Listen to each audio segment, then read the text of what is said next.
Dans le souci d'accompagner les victimes et leurs familles, une cellule d'accompagnement psychologique a été immédiatement mise en place. De la même manière, une rencontre avec l'ensemble des familles des victimes a eu lieu ce matin à la mairie de Rouen. Toutes les familles étaient présentes. Cette rencontre a permis de mettre en lien, de mettre en contact ces familles avec une association locale d'aide aux victimes et a également permis au parquet de faire un point directement avec les familles sur l'évolution de l'enquête. S'agissant justement de cette enquête, 5 des 10 passagers ayant survécu à cet accident ont déjà été entendus par les services de gendarmerie. Il ressort de leur premier témoignage qu'une fête était organisée au domicile de l'un d'entre eux, qui a rassemblé 15 personnes. Toutes les personnes présentes étaient mineures. Les parents de ces jeunes étaient au courant de cette fête et pour certains d'entre eux, y avaient même accompagné leurs enfants. Les parents du jeune homme invitant étaient pour leur part absents, en congé. La soirée a débuté vers 20h et les jeunes sont arrivés progressivement de 19h30 jusqu'à 22h. Toutes les personnes entendues font état de consommation d'alcool au cours de cette soirée, en importance. Au départ, de la bière et puis du vin, et puis progressivement, notamment au cours du repas, des consommations d'alcool plus fortes. Il est indiqué que les jeunes devaient rester dormir sur place au cours de cette soirée. Entre minuit et 1h du matin, la personne invitante, avec un autre jeune homme, vont s'isoler dans un véhicule, semble-t-il, pour discuter, le véhicule familial qui est le véhicule accidenté. Ce véhicule est un véhicule berlingot de marque Citroën, qui est un véhicule léger avec 5 places, 2 places avant et une banquette arrière avec 3 places, bien évidemment avec un coffre. Les 2 mineurs discutent dans le véhicule et assez rapidement, ils sont rejoints par les 12 autres jeunes qui s'installent ensemble, presque simultanément, dans ce véhicule.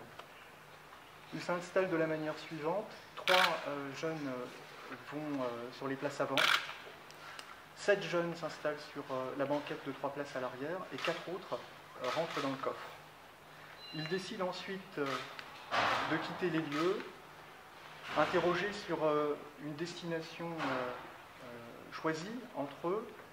Les auditions de ces jeunes ne font pas ressortir de destination finalement. On a l'impression que de manière commune, ils s'installent dans ce véhicule et à la cantonade disent « on roule », sans savoir précisément vers où aller et à quel endroit aller. Entre le point de départ de ce véhicule et le lieu de l'accident, il y a très exactement 2,4 km. Les premiers témoignages des victimes entendues nous indiquent qu'alors que le véhicule roulait, il y a eu une embardée et qu'après cette embardée, le conducteur a perdu le contrôle de son véhicule, qui a fait plusieurs tonneaux avant de s'immobiliser dans le fossé. Les secours sont alertés par des jeunes blessés à 1h27 et les secours arrivent sur place à 1h40 et ils prennent en charge les blessés. Les 5 personnes non encore entendues le seront dans les jours prochains. Dès que les médecins qui les suivent nous donneront leur accord pour qu'ils puissent être entendus.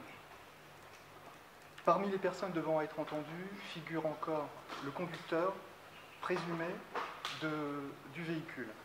Il s'agit d'un jeune homme de 17 ans qui est toujours actuellement hospitalisé, je le rappelle. Son état psychologique est actuellement, à l'heure où je vous parle, incompatible avec son placement en garde à vue. Et il n'est pas possible aujourd'hui de vous indiquer à quel moment il sera entendu. Ça peut intervenir très rapidement, comme dans les jours à venir. Des prélèvements sanguins ont été effectués au moment de l'intervention des secours sur ce conducteur. il ressort de ces prélèvements sanguins qu'il présentait un taux d'alcoolémie positif de 0,83 g par litre.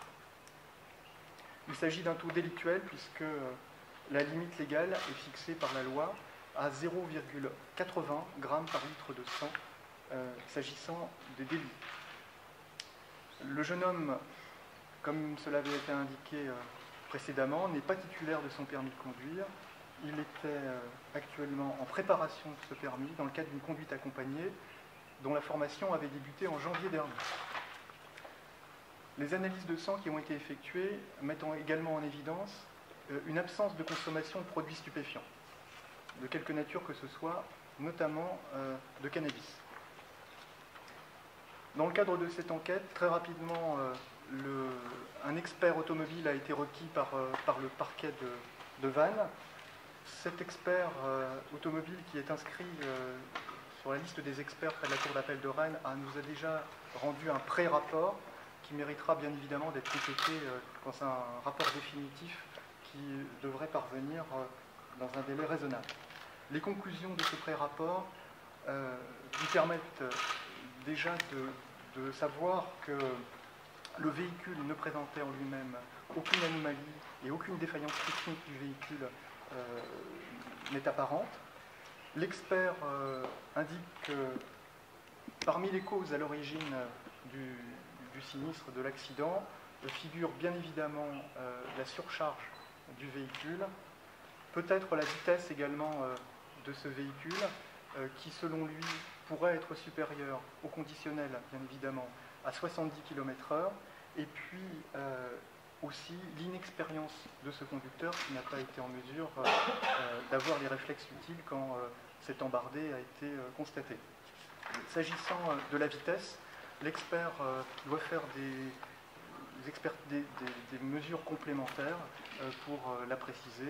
Je vous indique qu'à l'endroit où l'accident s'est produit, la vitesse autorisée était de 90 km/h. L'enquête se poursuit actuellement dans le cadre procédural de la flagrance. C'est dans ce cadre que seront entendus à bref délai les autres personnes blessées et certainement le conducteur de ce véhicule.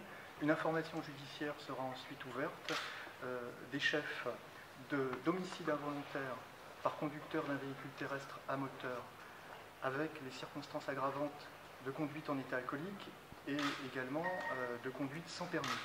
De la même manière, cette information portera sur des blessures involontaires par conducteur d'un véhicule terrestre à moteur, là encore avec les deux circonstances aggravantes que je viens d'évoquer. Cette ouverture d'informations judiciaires permettra notamment aux familles des victimes de bénéficier d'un cadre privilégié leur permettant d'avoir accès aux différents éléments de la procédure.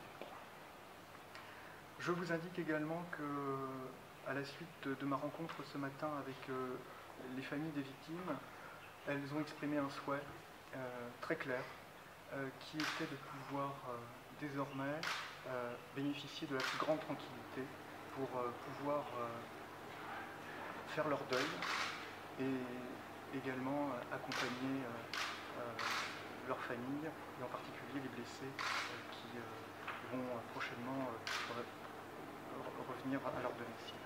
Je vous remercie de votre attention.